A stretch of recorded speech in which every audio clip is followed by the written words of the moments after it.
La bombe Musk, l'OTAN et l'ONU sur la sellette, Elon Musk. Génie de la technologie, certes. Explorateur spatial, absolument. Provocateur politique, eh bien, il récidive.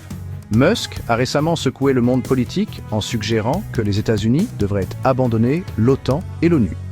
Oui, vous avez bien entendu. Il souhaite que l'Amérique quitte deux des plus grandes organisations internationales de la planète. Maintenant, avant de rejeter cela comme un autre tweet nocturne de Musk, considérez le contexte. Ce n'est pas une simple lubie. Cela fait suite à des appels similaires de personnalités importantes, comme le sénateur républicain Mike Lee. De toute évidence, l'idée que les États-Unis fassent cavalier seul gagne du terrain dans certains milieux.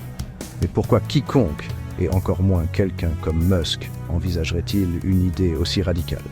Pour comprendre cela, nous devons examiner l'état actuel des affaires mondiales, et disons simplement que les choses ne sont pas vraiment au beau fixe.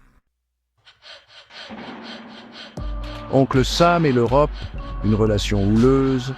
Vous vous souvenez de ces comédies où deux amis se chamaillent sans cesse mais au fond s'aiment beaucoup? Oui, ce n'est pas le cas des États-Unis et de l'Europe en ce moment. Les tensions sont vives et la belle amitié est clairement mise en suspens.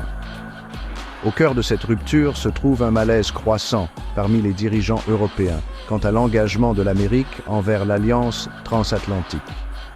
Ils voient Trump se rapprocher de Poutine et se sentent exclus des décisions cruciales affectant leur sécurité. Et qui peut les blâmer?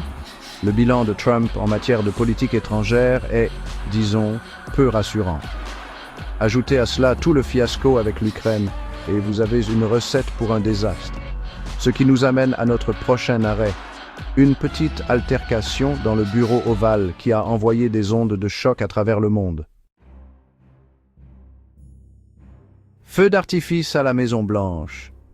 Zelensky, Trump et un triangle tendu. Imaginez la scène. Le président ukrainien Zelensky visite la Maison-Blanche, espérant une démonstration de solidarité de la part de son homologue américain. Au lieu de cela, il se retrouve au milieu d'une tempête politique. Ce qui aurait dû être une réunion de routine a rapidement dégénéré en chaos. Trump et Zelensky s'affrontant sur l'aide et les allégations d'ingérence. Pour aggraver les choses, le vice-président Vance s'est jeté dans la mêlée, jetant de l'huile sur le feu. Le tout s'est déroulé comme une émission de télé-réalité, mais avec des enjeux beaucoup plus importants. Les retombées de cette confrontation au bureau ovale ont été rapides et brutales. Les dirigeants européens, déjà nerveux face au comportement erratique de Trump, étaient horrifiés.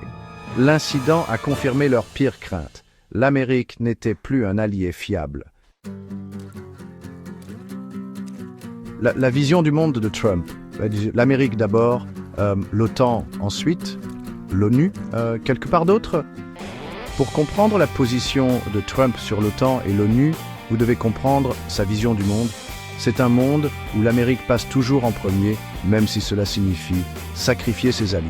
Trump n'a pas caché son dédain pour l'OTAN, la qualifiant à plusieurs reprises d'obsolète et exigeant que les membres européens contribuent davantage financièrement à leur propre défense.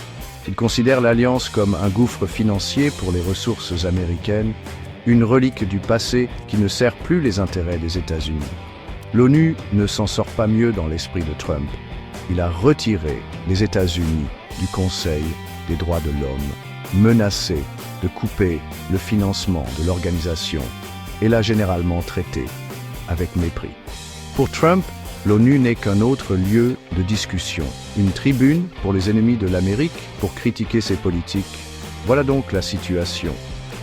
Une tempête parfaite de tensions mondiales, un président avec un programme « L'Amérique d'abord » et un nombre croissant de voix remettant en question la valeur des institutions internationales.